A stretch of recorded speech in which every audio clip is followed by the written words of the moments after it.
But then in this episode, we see a whole different side of the parenting because Emily explains that, there's a lot more going on with her son than she thought, given the fact that he's in fourth grade and he can't read. And she didn't know that. Girl, what? How do you not know that your son can't read? How is that possible? How is that possible?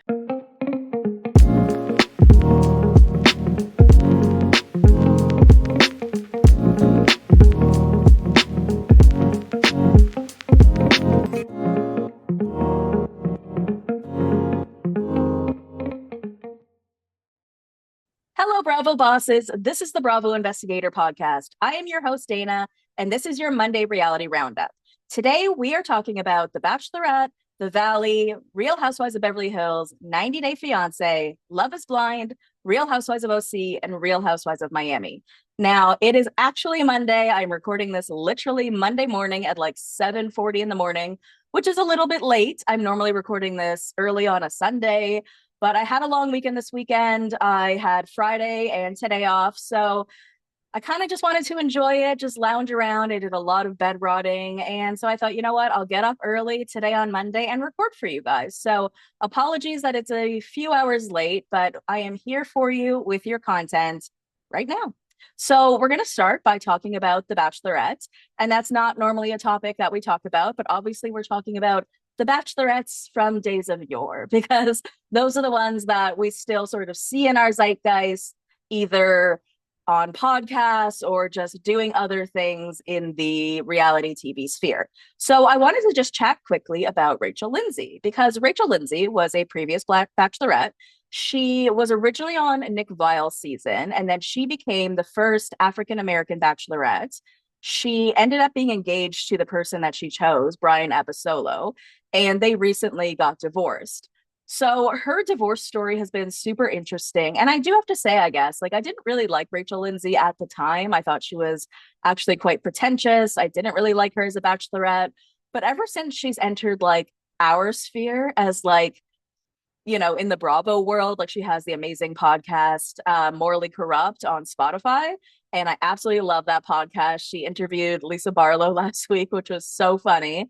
I don't know. I just really love her in our space. I love listening to her speak about Bravo. I also love listening to her talk about the law. She's just a really intelligent person, and I just enjoy listening to her speak. So she was recently on the Viall Files, and one of the reasons she was on was sort of to talk about Bryan Abasolo and what happened during the divorce, because that's something that we haven't gotten a lot of information on. And the last time that she was on the Viall Files, it was about a year ago, I think. She was talking about how things were good with her and Bryan and that they were trying to have a baby. So she kind of wanted to like clear the air on what was going on at that time. And so basically she was explaining that like, those were conversations that they were having and that they were trying to have a kid. And that, when you get divorced, it's not something that happens like immediately in a moment. And in that moment, that day, they were still trying to work on things. And I think, it's pretty widespread knowledge that he has come after her for spousal support, which, he's allowed to do by law. But it's always kind of rubbed me the wrong way and given me the ick, given the fact that this man is fully capable of working. He is a chiropractor. So, like I said, Rachel has not spoken on it that much, but she did speak a bit more on it on the Viall Files. So basically, she explained that, they came off of the show and he moved to Dallas to be with her. She had to like finish up some work commitments or something there. So he did do that for her. But then she was like, where do you want to go next? And he's like, let's move to Florida. And she didn't have anyone in Florida. He didn't have anyone in Florida. That was his choice. So one of his big arguments in like the divorce filings and why he needed spousal support from her was because he didn't have enough money and wasn't able to settle in any place because she wanted to keep moving around to be like an influencer or to make it or whatever. And because she wanted to keep moving around, he wasn't able to like establish a chiropractic practice where he could have like longevity and continuity of patients. So she, debunked that part of the argument, being like, we moved to Florida because that was his suggestion. So they go to Florida. And then after that, they did go to LA, but he actually went first. So he went out to LA for a month on his own to try to like make it as a model and actor. And then she went out after that for a month to try to do the same thing. And then they like lived there together. But again, it sounds like, well, not even sounds like, these are her words basically saying that it seems as though he ended up becoming jealous of the fact that she made it and he didn't, because they were both sort of out there in LA trying to make it and do the same thing. And the difference was that she had a lot more hustle than he did. And that's the thing about becoming like an influencer or becoming someone in the media space. It's not easy. It's not like a given. Even if you have a platform, you still have to work for it. You have to work for those brand deals. You have to network. You have to make connections. And she'd say to him, like, well, how did you get this deal? Or how did you do this? And he's like, well, I knew someone or something like that. She's like, okay, but like you have to do more than just like the situations where you know someone. So she was out there like hustling. And because of that, she ended up doing well. And because he didn't hustle, he didn't do well. And so at the end of the day, it came down to the fact that she made it, he didn't.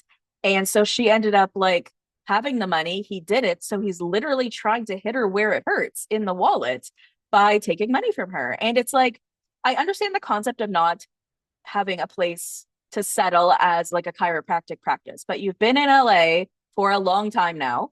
So that shouldn't be a thing. Plus, you have a following of your own. You could be an influencer in your own right. Again, you have to hustle, but you can even turn those things into like one thing. You can have like an online chiropractic brand like on Instagram and have that be your thing, right? Like it could be completely part of like your Instagram where it's like you give out advice, chiropractic advice or something, and then brands pay you for that, right? Like it just sort of seemed like he's upset that he didn't make as much money as she did. And yes, while spousal support is something that you are permitted to do under the law, it's just really icky when you're a fucking doctor and like you're capable of it. And like, I don't know, I had this friend, and I think I've told this story before, but it always just like really irked me. The fact that like, so basically she had 3 kids with this guy. He was a complete narcissist, awful person, but she was like separated from him for 6 years, but still lived in the house with him, slept either like on the couch or in bed with one of the kids. And then I don't know. I really don't know why she did that for such a long time. So she pretended to be married to him for like 6 years while they were separated. Then eventually decides to go through the divorce proceedings, probably because she had a boyfriend. So she eventually is like, okay, I want to move on. But she ended up taking spousal support from him. And she's a nurse with a master's degree, and she had a few jobs, not just because she wanted to just have as much money as possible, right? Like, do you, boo, right? So she would like, she had nursing positions, she had like regulatory positions, she had lots of different positions where she was making a good amount of money. But we always want more. That's understandable. And she had 3 kids and she wanted to give them a certain standard of life, which is why she explained she wanted to take the spousal support from him. But at the same time, she was living in a house down the street from him and he was paying the rent on that. And then she owned a condo down the street from that, and her boyfriend was living in it and paying the rent for that. So she's not paying for any housing of any kind. And she goes on vacation with the kids to France, Paris, whatever, comes back. And at the time, there was some moving going on in the ex-husband's place. Like he had like revamped the whole house or whatever and had set up the whole house. But in her rental house, when they got back, there weren't beds for the kids or something like that. And she's hysterical, cannot believe that he didn't set up her house with beds for the kids. And like, while I realize like it's for the kids, at the end of the day, her expectations for someone who is no longer her husband were baffling to me, because like, why would he be setting up your house? He set up his house. And while it's for the kids, that's actually kind of brilliant on his part. Listen, he's an asshole. I completely agree that he's an asshole, okay? But it's brilliant on his part, because if there's no beds for the kids in your house, then they just go down the street to his house where there are beds. Your expectations for a man that is no longer your husband, that you are asking for spousal support, is confusing to me, because he's paying for rent on your house, spousal support, and you are complaining that he's not doing XYZ more for you. Like, if you're going to take money from someone, I kind of feel like you need to shut up, right? Like, as much as this, like I said, he's a narcissist, he's an asshole, he was absolutely awful. but you've made the decision to take money from him. Like, my mom was a narcissist, and there were many moments where she like offered me money for things, and I'm like, no, because I don't want her to have this to hold over my head. And I would have no right to complain about her and the person that she is and all the things that she does, especially when it comes to money, if I am taking money from her. So, anyways, that's why spousal support has always just kind of irked me. Again, completely different story if you don't have a job or you are not capable of working, all of those things. But I'm talking about people who are working, who are educated, who are capable of working. It just really rubs me the wrong way.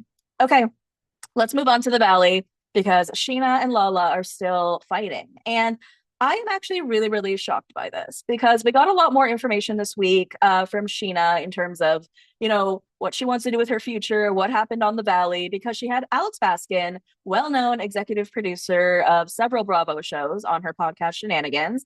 And so basically he debunked the rumors that it's her dream to be on the Real Housewives of OC, which is what Tamara had originally said.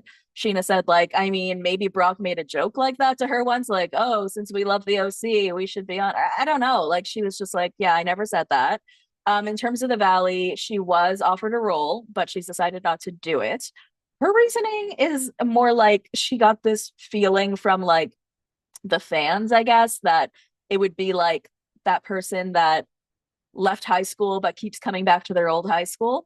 And I totally know what she's talking about, but I don't really feel like that's what's happening here. I would feel like that if she was popping up on like the new Vanderpump Rules. I'd be like, get out of here, get out of your old high school, right? Like, I would feel like it in that sense. And then she also apparently went to Paige DeSorbo to try to get advice. And, she just felt like it was her time to do something different. I don't know what that's going to be yet, but, interested to hear it. And then she does talk about what's going on with her and Lala, because obviously we've been hearing in the press that this whole beef between the two of them seemed to be about the fact that Lala didn't appropriately post Scheana's book on Instagram when she released her book. So, as you may recall, Scheana wrote a book and it's a New York Times bestseller. She'll tell you every time that she talks to you. And, she thinks that it's the most important thing to everybody, just as it is to her. And so when she sent out press boxes, apparently Lala did not post the book. And then when she messaged Lala about it, she was like, oh, my mom and my brother handle packages. I'll look into it. And then eventually she posted a picture of the book and just wrote at Scheana. And in different press interviews, Scheana very much implied that this was the reason that she was having beef with Lala. And then Lala went on her podcast and was like, you know what? Like, this is absolutely ridiculous. I love Scheana. Sheena's just gonna Scheana. And, she's just upset that I didn't post it within the appropriate time. And that's so ridiculous. She knows that we're good friends. She knows I'm busy with other things. I hate when she does this. And I hate when she brings it to social media as opposed to just having a conversation with me, which is what both of them have been saying, which is funny because I'm trying to remember who brought this to social media first. And I do believe it was Scheana. But then again, like, I've actually been told by people who have gone to Scheana's tour, like her shows, that people were asking about like, how come Lala hasn't posted the book or what's going on with you and Lala. So I guess people do notice this kind of thing. I don't really know, but so Scheana wanted to clarify that this is not the only reason that she was having beef with Lala. So she explains on her podcast that basically a few months prior, I think it was like in February, so several months prior to her releasing her book, this was a period of time where she has still not told anyone that Brock had cheated on her. So she ends up telling Lala in due course of when she wanted to tell her. And then I guess Scheana and Jenna Willis have been having beef for a while. So Jenna Willis is that redhead girl. She's been basically like a friend of on Vanderpump Rules, or like a non-playable character, NPC, if you will, in the background of many Vanderpump scenes, like literally since the beginning of time. Jenna Willis was in Scheana's first wedding. There was a lot of talk about her on the Valley this season because she had a previous relationship with Michelle's now ex, Aaron. She's good friends with Kristen. Like, she's been a part of the group for a very long time. Apparently something is going on with her and Scheana, which is baffling to me because these two have been very close friends for like 16 years. Like I said, she was in Scheana's first wedding. So, I'm not really sure what's going on there, but apparently something's going on between them. And I guess Jenna Willis was talking like a bunch of shit about Scheana to Lala, and Lala apparently, in an effort to try to get Jenna to understand where Scheana is coming from. She was like, look, this is what Sheena's going through, so maybe give her a little bit of grace. And then she apparently also told Brittany for some reason. And then Jenna Willis went and told Zach, like Zach Wickham, who then went and told everybody. And so because of that, Scheana was pissed at Lala, but not like fully pissed. She almost like just needed a minute because she knew that Lala didn't do it on purpose. She knew that she didn't do it with malintent. She knew that she was sorry, but like when Lala tried to approach her about it, she was like, I just need a minute. I just came back from tour, or I just was doing something. Just give me a minute and then we'll talk. And then like Lala approached her at school and started like swearing at her or something, like in front of the kids. And she's like, I just needed a minute. So apparently they haven't really been able to talk because of that. Now, Lala has come back and spoken on this since Scheana released that podcast. But very interestingly enough, she only responded to one brief part of it. So I'm just going to play you guys that clip. Fucking insufferable. Is when she lied. She talks about a moment that we had that somewhat had to do with our kids. She claims I cussed her out in front of my kids. She wasn't in my car. I was annoyed that her lack of self-awareness now entered my child's world, So I tried to lift my kids' spirits by taking her to go get sushi. I parked the car. I got out of the car, and before I got Ocean out, I called Scheana and basically said, you pull that shit again, I'll fuck your whole world up. And then I think she said, fuck you, bitch. Then we hung up on each other. I got my kid out and we ate sushi. I did not cuss her out in front of my kid. Sounds like she cussed me out in front of her kid, though. Huh? Mm-mm. The only thing So what's funny is like, she didn't address any of the other things that Scheana said, just this one little piece, which means that Sheena's right. Like she literally just proved Scheana right by not denouncing any of the things that Scheana said. Like nobody cares about that one little part. We're talking about the one real reason you guys are no longer friends. So in my opinion, in listening to both Sheena's podcast and the way that Lala's clapping back, I really don't see any like rectifying this friendship. And maybe call me naive and stupid, but like maybe because I come from a real world, but I thought those two had a genuine friendship. Like they were friends for the kids, they live next door to each other. I thought that like at its core that they would have each other's back. And then when you look at how trivial these things are that they're upset about and that they're willing to let a friendship go over it, it's just so baffling to me. Because apparently, like, there was also talk on Scheana's podcast with Alex Baskin about like whether like Lala took her spot or not, right? Like even the fact that these conversations are happening and that it has to do with like TV and jealousy and like thirst and all that kind of stuff. It's sad to me. And, if you, like I said, if you listen to Shenanigans, you'll really get a sense, like whether it's valid or not, you really get a sense from Scheana that she is absolutely done with Lala. Like there was a real harshness to it, the kind of harshness that you just don't really come back from. And so we know that we're not getting Scheana on season 3 of The Valley. We know that we're getting Lala almost like full time for some reason because she's been in like every filming event. So I don't know what this means going forward. I mean, Scheana is going to be a BravoCon. I anticipate seeing her on other shows going forward. Like, who knows? And like, I'm sure she has other things in the works, but I don't know. There's mixed reviews on it, I guess. Some people wanted her on it, some people didn't. No one wants Lala on it, but here she is. But yeah, just in terms of their friendship, I don't see them coming back from it. And I'm just really shocked that it got to this place, to be honest. Okay, let's move on to the Real Housewives of Beverly Hills. And we have some good news for Teddi Mellencamp. She is cancer free, which is fucking insane and wild considering how aggressive her cancer was, how sick she was. This is like amazing news. So to People, she said that her stage 4 cancer is gone. Just to give a little life update to you guys, I had my immunotherapy yesterday and I did my scans. And at this point, there is no detectable cancer. It's literally a miracle. It literally is. I mean, that woman gave the fight of her life and she fucking won, right? Like, as much as people thought she was boring on The Real Housewives of Beverly Hills, I feel like she's had so much life since then.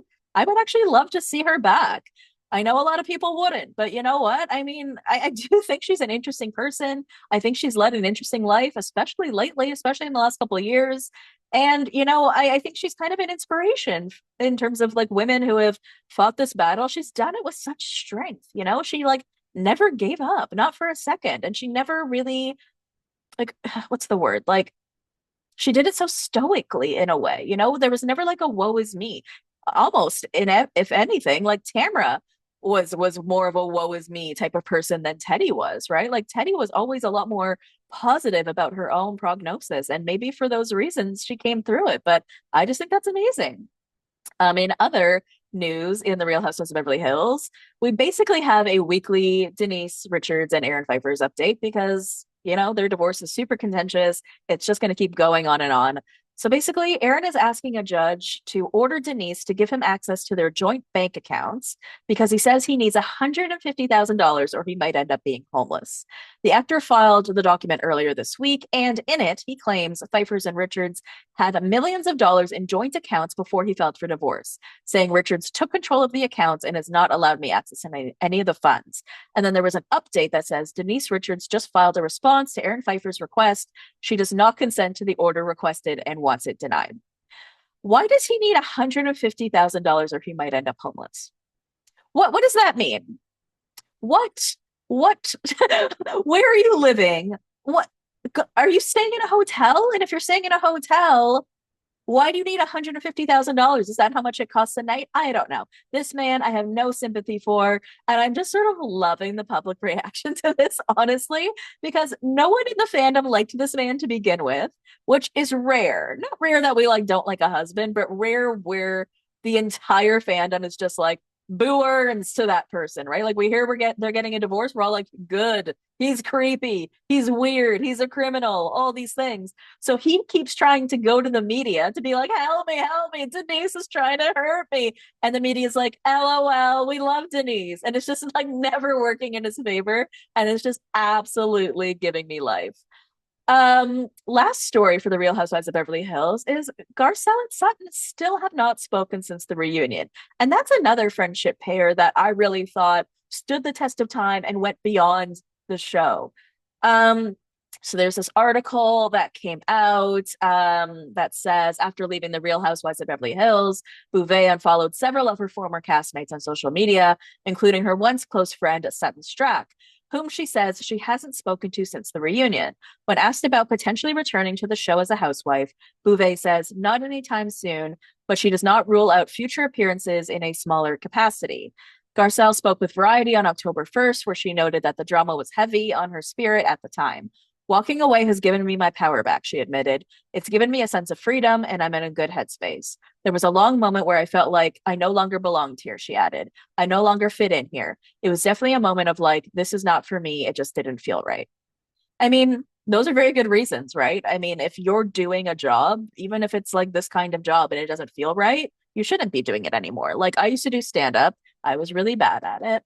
And I hosted and produced my own show in Toronto called No Filter Comedy. And it came to a point where I wasn't really enjoying it anymore. Like I was involved, like because it was my show, I'm like booking the venue, I'm booking the acts, I'm paying people and dealing with money. I'm opening the show, I'm doing acts in between the show, I'm introducing each person. And when I started like dreading even going and like really, and there's nothing I can do, right? Like I'm hosting, like there's no one that can like fill in for me or do it for me. So I have to do it. And if like it's coming to the point where like I don't even want to do it, well then, I shouldn't be doing it anymore. But I do feel really bad for Sutton because I feel like they did have a genuine friendship, but maybe it's that whole thing that where like someone reminds you of like a bad time in your life. So like the Real Housewives of Beverly Hills is like a bad time in Garcelle's life. And so maybe Sutton just sort of reminds her of that. So it's easier for her to like fully remove herself from Bravo, from the Real Housewives of Beverly Hills, from all of it, and to truly get herself back if she removes herself from all the people from it, if anything.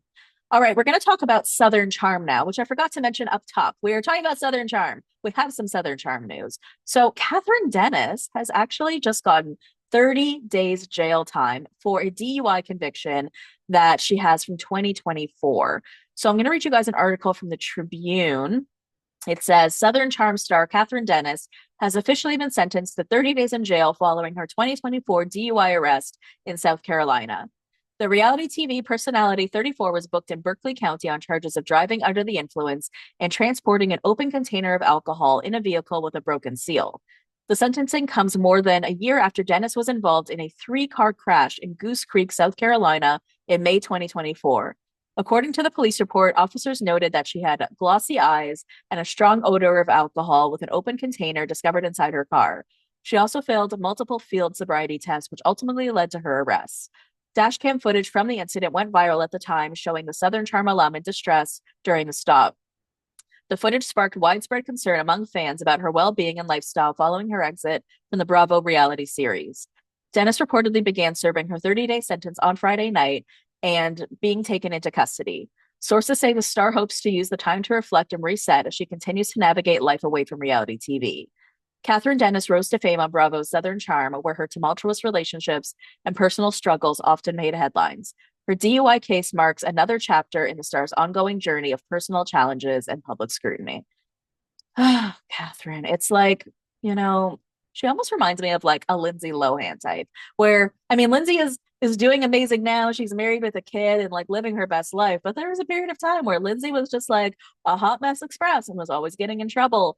And I feel like Kathryn has sort of like always just been like this lost soul in a way, right? Like she's had all these great people around her who have always tried to really like vouch for her and be there for her, but she's troubled. She's just troubled. And I don't know what it is, but like I really do wish her the best because she has kids and like, you know, I don't want her to end up having to lose like time with her kids or her relationship with her kids.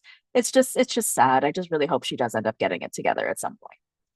All right, let's move on to 90 Day Fiancé news. And I don't know how many of my listeners are 90 Day Fiancé people, but 90 Day Fiancé is one of my favorite shows. It's just not a show that I like typically cover, but I thought, you know, when there's little bits of news about it, I thought I'd include it here on the Reality Roundup because it's totally on par with what we're doing here. So one of the 90 Day Fiancé shows that I'm watching right now, because there's so many, is which one am I watching right now? I think I'm watching The Other Way. No, Happily Ever After. I'm watching Happily Ever After. And Tiger Lily and Adnan are on this season. Now, I don't know if you guys remember Tiger Lily and Adnan. They were originally from 90 Day Fiancé before the 90 Days, season 7. And this was in 2023. So their story was pretty wild. Tiger Lily is not her birth name, by the way. I remember seeing news about like her changing her name because she didn't want to give the person who traumatized her the authority over her name. And I don't know if that means like her mom or whatever. So anyway, she calls herself Tiger Lily. She meets this guy Adnan online. Where are they from? Sorry, I'm trying to remember where he's even like from. Well, he's Muslim anyways. And they had been talking online like super briefly, like for 4 months. She decides to like go meet him in person and get married. She goes to therapy before. The therapist is like, yeah, I don't think that's a great idea because like you don't know him at all. She also has 2 kids of her own, like in America. So, you know, it's a really big deal. I was just like, this is totally fake storyline. Absolutely. This, you know, there's always like 1 or 2 couples a season where you're like, okay, yeah, they just placed these like makeshift actors here. Okay. You were just like, this is absolutely not true, not real. No way in hell. But it was. So she travels to Jordan to go meet him. And then she has to marry him the day that she gets there just because of like the rules or whatever. And it's wild. And he's extremely, extremely religious. She's not.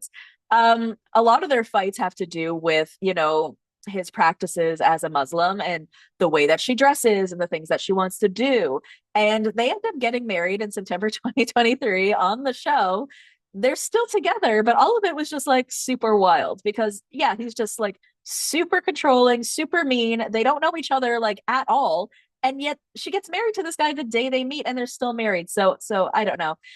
But she has been posting a lot of like clickbaity stuff lately about like them breaking up. And she posted this picture of like their wedding with like, what do you call it? Like not like an X through it, but like a broken heart, like or a broken line, like through the 2 of them. And I'm like, oh, okay, did something happen here?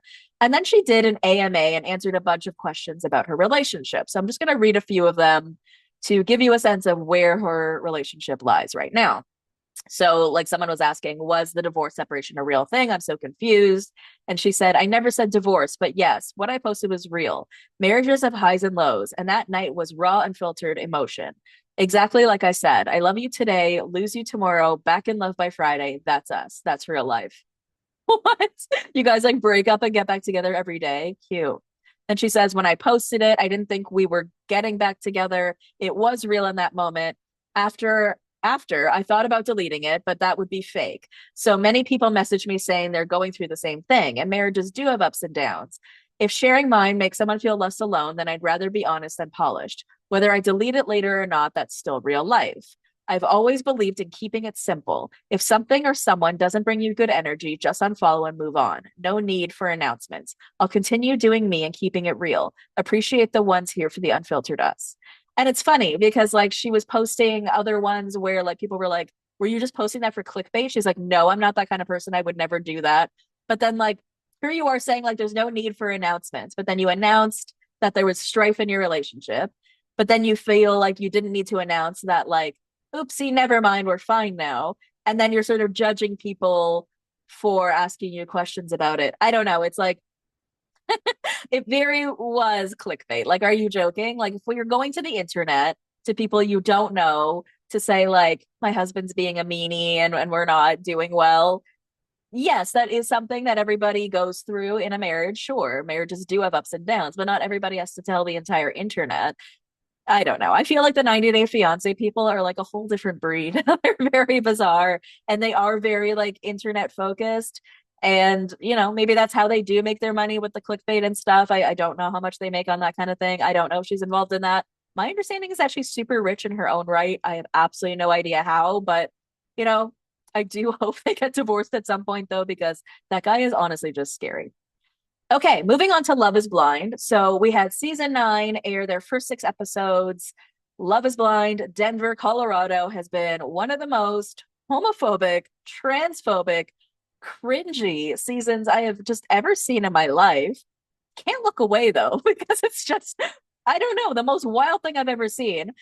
That being said, normally we get a lot more tea coming out of this show, right? Like normally there's so many people talking on the back end about like who these people really are, the people that they dated previously, why they really went on the show, like lots of stuff. And not much has really come out. But there have been things that have happened on the show that, you know, have been newsworthy that we've definitely wanted to know, like, what the hell happened with, right? So, for example, remember Casey and Patrick, right? So, the way we saw them end on the show was they were like sort of like in a food court or like a lobby.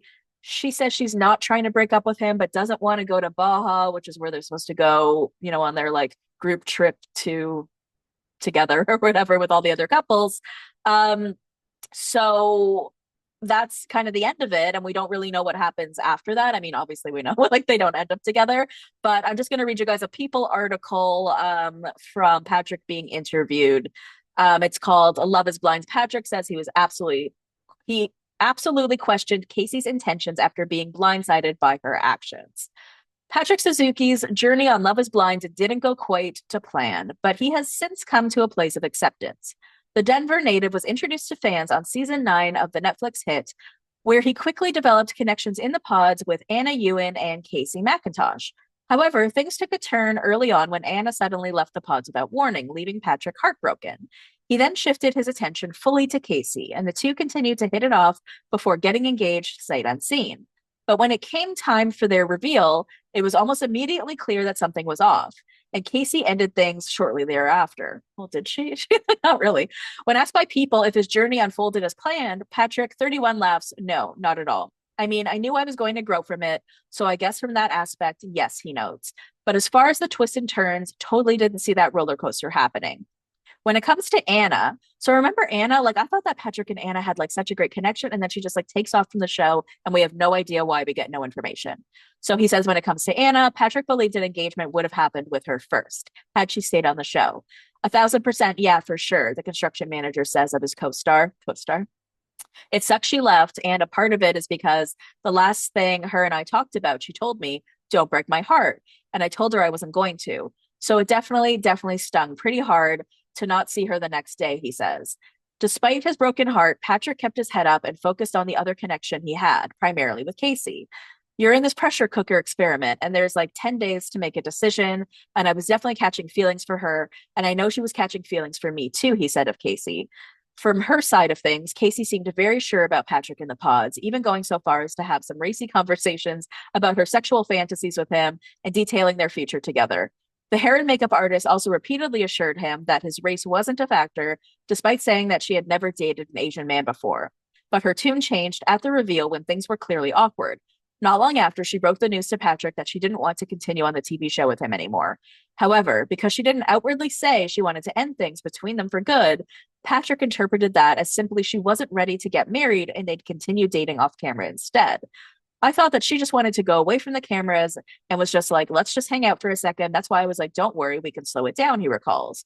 But to cameras, Casey admitted that she was not physically attracted to Patrick and he deserved a woman who was obsessed with him. After their final goodbyes, which saw Casey straddle Patrick in a hug and kiss several times, the two went their separate ways. Reflecting on the breakup with Casey, Patrick admits that he didn't see that coming, especially because it came pretty soon after their first reveal. It was very fast. I was on cloud nine, he says. She told me she loved me. She's kissing me. There's reciprocity there, so I'm with it.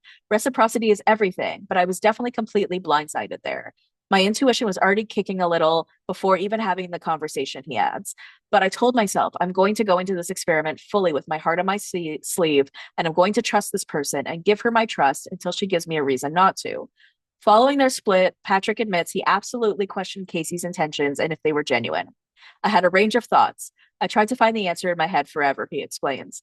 Pick through information, text her, call her, ask her for a conversation. I never got any of that. So I'm piecing it all together. Is it because I'm ugly? Is it because I'm not cool? Is it because it's too much? Is it because she already had a boyfriend? Is it because she wants to be famous? I'm running all of these simultaneously in my head because naturally you want to find an answer, he continues. Every human wants to. Any type of rejection, you feel that. But once it came to the point where I realized, okay, this has not served me any justice, I got to go on a healing journey. Despite how things unfolded, Patrick says that he doesn't harbor ill will towards Casey today, even after watching the episodes and gaining a bit more clarity. It was pretty tough, he said. It took me many months of travel, many months of therapy and stuff like that. The closure I figured out pretty quickly. The healing part was the hard part. And then after watching it, I guess it did help a little bit. But for me, I'm just happy that I went with the experiment the way I did, he notes. I mean, I'm not mad at her or anything. I wish there was an easier way to handle it, but any breakup is difficult no matter what, especially when you're deeply involved like that.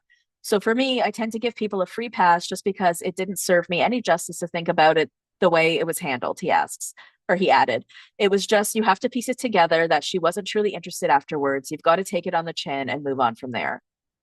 I mean, that's really mature of him, honestly. Like, it's kind of crazy, right? Like the way that she did it was just like so gross because she wasn't honest with him. She didn't tell him that she didn't want to be with him. She kind of kept implying that they were going to be fine after the show, right? Like she was just like, I don't want to be on the show. And from the sounds of it, it sounds like they've never had a conversation since. So that's so not okay. She should have at least, I was like, okay, well, maybe she's just like, I don't want to do any of this on camera or something. But like to never, ever give him that closure ever, I can't. She actually did an article with Tudum by Netflix. So this article says, when Love is Blind season 9 singles Patrick and Casey lay eyes on each other, sure, there's a little clumsiness. He asks if her blonde hair is a balayage, and she admits while kissing him on the couch, I'm so nervous. But that's to be expected when meeting your fiancé for the first time, as both chose to move forward as an engaged couple. Except when they reunited in the hotel lobby shortly after the big reveal, the mood had clearly shifted. With her highlighted hair up in a messy bun, Casey tearfully tells Patrick she needs to exit the experiment over concerns about their connection and return home to Denver. So what happened before the intense conversation? And then I'm going to read on. Heading into the experiment, Casey had high hopes of meeting her husband. Eager to put a recent relationship that ended with infidelity in the rear view, she was seeking a connection beyond just the surface level. Right away, she knew it would be Patrick. I gravitated towards him because he did seem so full of life and well-rounded, she tells Tudum. He wanted to take care of me and see the world with me and do activities. I'm very go, go, go, and he seemed down. Not knowing much about the Love is Blind process before entering the pods, Patrick, on the other hand, was skeptical about how this would all work. But he quickly saw green flags when talking to Casey. On their very first date, she chatted about having family that lives in South Korea, which piqued Patrick's interest and demonstrated that she was curious about other cultures. A few dates in, the subject resurfaces. After exchanging some flirtatious banter, Casey asks Patrick about the importance of physical attraction in a romantic relationship. He opens up about not being accepted because of his ethnicity and feeling insecure that his parents weren't from America growing up. Casey then asks if he wants to share, she basically made him, his ethnicity, and Patrick seems reluctant. After nervously rifling through his journal, he reveals that he is Chinese Cambodian. Despite his resistance, Patrick says that he wasn't taken off guard by the line of questioning. I did what I wanted to do, he says. If I was going to ask someone to marry me, I'm going to let them know that I was Asian. Patrick said that he always intended to discuss such a significant part of his identity in the pods, especially as his connections strengthened. I probably came off insecure, but I was just trying to do it correctly. I felt a little guilty for not explaining my ethnicity off the bat, he adds. It was bottling up, and then I realized in order for this to really work out, I had to be really upfront and honest about everything. Casey, meanwhile, could sense that something important was weighing on Patrick, which is why she pushed him to express himself. It's such a huge part of him. That's his family, and I was really intrigued by his background and how he grew up. I really wanted to respect how he was feeling and the emotions he's gone through, she says. Race is obviously a hot topic. I just wanted to make sure he felt comfortable and understood, and that it was not going to be a problem in my world at all. I was falling in love with that part of him too. After Patrick's other connection, Anna, unexpectedly exited the experiment early, he got even more determined to continue exploring a relationship with Casey. A few dates later, he gets down on one knee and delivers an extraordinarily sweet proposal speech, which Casey now says will be nearly impossible for any man to beat. And then they finally meet. In the pods, Casey felt like she already knew Patrick really well, but that feeling didn't last. He did feel like more of a stranger to me, she says. And with some reflection, it hit her later that she was going to need more time. If we had any shot of it actually working out, I needed to do it off camera and wanted to date him slowly at our pace at home in Denver, she explains. It was hard. I remember being very emotional about it, and I felt bad. When he met her in the hotel lobby a little while later, Patrick approaches the conversation with ultimate trust. At this point, I don't really have anyone else there. It's just me and her in our own world. So I'm just leaning into what she wants to do. She told me that she wanted to go back home and try it out there. I can't talk her into staying, so I just trusted her, he says. I'm not even thinking that she's breaking up with me, really. I didn't know what was happening. Casey, however, maintains that conversation wasn't a breakup. Girl. I really wanted to talk to him more, pursue going on dates, and get to know each other on a more physical level to see if this was really real, she explains. Even though she had bonded so deeply with Patrick inside the pods, bringing that reality into the outside world was mind-bending. I'll never be able to explain the feeling of you think you're actually in love with this person, and then you meet them and you're like, oh, wow, I actually didn't know this person. I did crash out a little. Though he had every intention of taking Casey at her word, Patrick admits that their hotel meetup worried him, especially because it happened so quickly after they first saw each other. Immediately, my guard is going up. I'm still trying to process the emotions of the reveal. It felt like it went good, and I'm going to sleep that night thinking we're going to Mexico. And for her to say that she wanted to go back home, that definitely raised an initial red flag. I was trying to hide a lot of emotions. Given Casey's admission on camera, unfortunately, I don't think my attraction to him is going to grow that much. It makes sense to think that her decision to leave was based purely on Patrick's appearance, but she insists that's not the case. He's a handsome guy, she says. It was more about being a stranger in my arms than what he looked like. Their time in the experiment may not have ended the way he imagined, but Patrick still remains grateful for the lessons he's taking with him. It definitely cleaned up a lot of insecurities, he said. I wouldn't have done that without Casey. Going through the reveal really helped me break free from everything that I've been dealing with for many years. Casey doesn't have any regrets, but she says she still wonders what would have happened if she had stuck around and gone to Baja with Patrick and the other couples. I'm very happy that I accepted the proposal, she explains. I just felt like I had to stay true to exactly how I was feeling at the time. I never lied to Patrick about how I was feeling. I am proud of myself for being very honest, not going somewhere and acting some way just to remain on a TV show.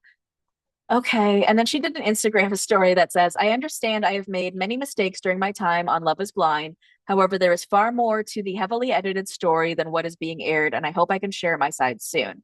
In the meantime, please leave my friends and family out of this negativity, as they did not choose to be in this experiment. I did. And please stop with the death threats. Chardonnay needs a mom. Okay. Again, guys, no death threats to her or her family. It's absolutely insane. But what I'm still very confused and I still want to hear more about her side of the story because how can she say, I understand the whole stranger thing. A lot of people go through that on Love is Blind. I could even understand not wanting to go to Baja and not wanting to be like physically close to someone in that way that you just don't feel that connection with yet. But why didn't you give him a chance if you're saying that it's not about him not being physically attractive and it's just about him being a stranger? Because you're saying, like, yeah, I wanted to get to know him in the real world. So then why didn't you? Like, why didn't you guys ever have that conversation? And why didn't you ever date him in the real world? Like, I'm still not understanding that part. And then I just want to read this one article about like Anna and Blake because I really wanted to know why they left. I wanted more information on that. So there's a People article about that. Um, so Anna Ewan and Blake Anderson sent shockwaves through the pods after ghosting their connections on Love is Blind season 9, after bonding with Blake out over growing up with immigrant parents and discovering, wait, what? She didn't grow up. Wait, sorry. Anna grew up with immigrant parents. Um, Blake didn't. So I don't know what that means. I think she bonded with Patrick over having immigrant parents. But anyways, it says I started seeing myself being pretty vulnerable and it scared me a little bit because this is an intimate part of my brain, she told Tudum of her connection. These are very sensitive topics to me. Anna was also worried how her parents would react to seeing her on the show as they didn't understand her decision to take part in the dating experiment from the start. With my parents being immigrants and having a language barrier, I've always naturally been their helper, she shared. When I told them, hey, mom and dad, I'm going to be on this show, they're going to take my phone, they were like, are you being kidnapped? So she found it especially difficult to navigate their intimate conversations being filmed for the show, saying, I'm not that into sharing it with whoever I'm dating or the other women. This is going to be broadcast for other people. Finally, Anna made the decision to walk away, which she doesn't have any regrets about. I don't think I regret it because I don't think the connections were strong enough to have had a successful marriage there. So I'm actually surprised to hear that because I really did feel like she had a very strong connection with Patrick. And when she left, I was really shocked by it. I mean, like the whole family thing, like makes sense, right? Like coming from an immigrant family, they must think like you're absolutely insane to be doing a show like this. And even if you did end up finding someone, you know, it's going to end up becoming like such an issue with your family to even like take that person seriously. But if she really didn't feel like the connections were strong enough, then like, yeah, why not leave? Because why put your family through something that you know is going to upset them when you don't yourself feel like it's going to be successful for you, right? Okay, so let's move on to the Real Housewives of OC. And I cannot believe that I'm here to say this, but Alexis Bellino and John Jansen have actually gotten married. They did it. They tied the knot this past weekend. All the best to them, I guess. You know, she said it was going to happen. It happened. And I'm sure that Shannon had a lovely weekend, you know, aside from this. Because listen, John Jansen is a piece of shit. So is Alexis Bellino. So let them be happy together. Let them. Tamara was there and she made some comments online like it was one of the most beautiful, romantic, fun, spiritual weddings I've ever been to. Jen Pedrati, on the other hand, was actually disinvited. So she had received a save the date, but then later received a call from Alexis instead, saying you're not invited. So I wonder what happened there. Jen has really not been doing her best there in terms of maintaining friendships when it comes to the OC, but whatever. It's Alexis Bellino. And then I just thought I would do like a super mini recap of last week's episode because I didn't get a chance to do that over the weekend. And there's really only two main pieces of it that I wanted to discuss. One is Emily and her kids. So Emily has been discussing her son's eating disorder basically this entire season. I forget the name of the condition, but she's explained how it's difficult for him to eat. It's made him very picky. He's will start like baby talking, regressing in certain ways, but it has a lot to do with food. And basically, like the doctors were concerned that he might be autistic. So she ends up having this scene with Shane where they're discussing it. They discuss how he's not autistic, and they're discussing his condition. And you know, I there's two schools of thought when it comes to Emily and this kid situation, right? Like I don't have kids, so I can't necessarily come from it from a perspective of like, it's disgusting to talk about your kids without their permission. How dare you? Because, you know, I'm not a parent. And I can appreciate that there are parents out there who maybe do appreciate that Emily is talking about this because maybe it's making those parents feel seen and making them realize that like they're not alone in this world with the things that their kids are going through. On the other hand, you're also like disclosing things about your child that are a struggle that they're going through, and you don't have that child's consent. You also don't know exactly what's going on with your child yet, which I understand is like why you're talking about it, because look, this is her real life. So what else would she talk about if not what she's really going through? But because of like the back and forth of it all, like it can get sort of confusing. And I don't know, at the end of the day, when she's having this conversation with Shane about like parenting, like I was originally on her side because the way that Shane had been acting up until now, where he was sort of like shutting down Emily's feelings whenever she was, getting upset about their son and what was going on with him, which is completely reasonable and rational. When you don't know what's going on with your child, I can't even imagine like not being stressed about it all the time, not being worried about it all the time, not wanting to talk about it all the time. And all she wanted from Shane was sort of like that validation and to be told, like, I hear you, I see you, this does suck, but we're going to get through it together. While instead, he was sort of making her feel bad and stupid for I guess like not taking this seriously, but for like kind of panicking about it and maybe being like irrational about it. But like, again, that's what any parent would sort of do in those moments. But then in this episode, we see a whole different side of the parenting because Emily explains that, there's a lot more going on with her son than she thought, given the fact that he's in fourth grade and he can't read. And she didn't know that. Girl, what? How do you not know that your son can't read? How is that possible? How is that possible? And now it's making me question the parenting in general, right? Like, first I was looking at Shane and I was just like, I don't know, right? Like, if he's not validating his wife's feelings about their son, what kind of guy is this, right? But now looking at it in retrospect, like, I definitely think he's been one of the more hands-on parents. And I think that the fact that his own mother does not know that he can't read, I think speaks volumes to what's going on in this family. I mean, how do you not know your son can't read? I can't fathom this. I can't believe this. Aren't you the one that taught him to read, right? Like usually it's your parents that teach you to read. Who taught you to read? So no one ever taught you to read? Is that what happened here? Like, are you guys now sitting down and being like, hey, did you just teach the twin? Did we forget to teach the other one? Like, I'm just so baffled by this. And I'm so surprised that she even brought it up on television because I'm sorry. I'm not calling her a bad mom, but it makes her look like a bad mom. So I'm just really surprised. Then the other thing I want to mention from this episode is Emily coming forward to Tamra in her home of all places to tell her, listen, here's what I said about you. What I said about you is that you're the kind of friend that I wouldn't want to tell personal information to, because if I did, you would turn that around on me and tell other people in a time that you're mad at me. And Tamra obviously gets very upset about that. Listen, anyone would. And also doing that in her home maybe wasn't the best idea, because then like she storms off and Emily doesn't know what to do with herself because she's like, I'm in her house. So maybe the timing wasn't the best, but I do commend Emily for saying it because it is the truth. The thing about Tamra is she always wants to be like the villain and the victim in her own story. And you can't be both.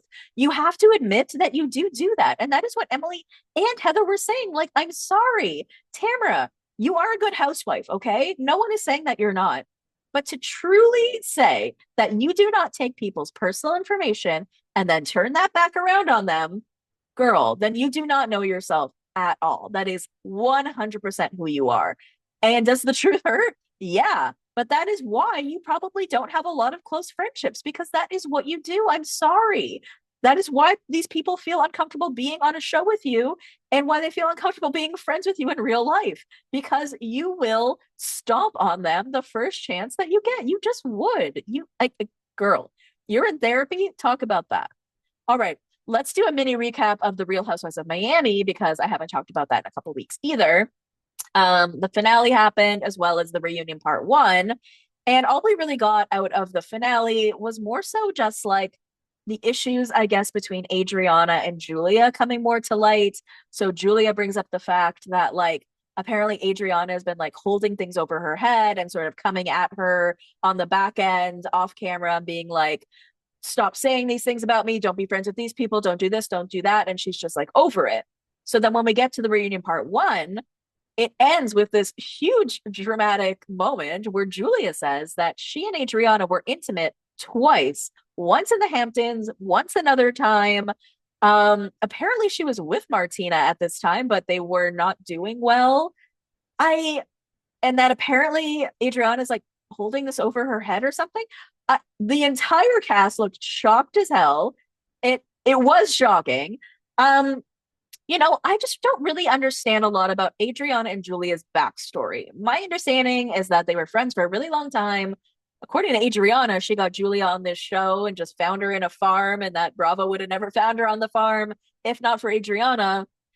It does seem like Adriana is jealous about Julia. I mean, listen, Julia is a housewife, technically, and Adriana is technically a friend of, right? So maybe there's that dichotomy as well, plus the fact that Julia is now friends with all of the women that Adriana doesn't like. So I don't think it's crazy that Adriana is saying these things on the back end. Sorry, it is crazy. I don't think it's crazy to believe that. I believe that Adriana is doing that on the back end. And about them hooking up, I believe it, because who would say that, right? And the look in Julia's face just shows like how true it was. She looked absolutely terrified. So did Adriana, who has been all over the comment section lately on basically every Bravo account, just saying like the truth will be revealed in the second part. You'll see how much you guys will see what the truth really is. And it's like, I kind of believe this happened. Now, I don't know what that means for them. I don't think it means that like Adriana is like in love with Julia or anything like that, because that's not sort of where my brain is going. I'm not sure where my brain is going with it, to be honest. I think it's kind of a separate thing. I feel like if Adriana feels like she and Julia are not as close as they used to be, which she does definitely feel, that's obvious. Um, that's a separate thing from the hookup. Unless she is in love with Julia. I mean, Adriana is bisexual. There was someone last year that she like brought to Watch What Happens Live. Do you guys remember this? She like tries to like out herself on Watch What Happens Live, but no one's really listening to her, not even Andy. And she sort of like tries to bring in one situation and tie it into her situation. These two situations didn't match. And she tried to find a way to be like, well, there's a dog over there, but regardless of that dog, I have a girlfriend now, and she's sitting right there.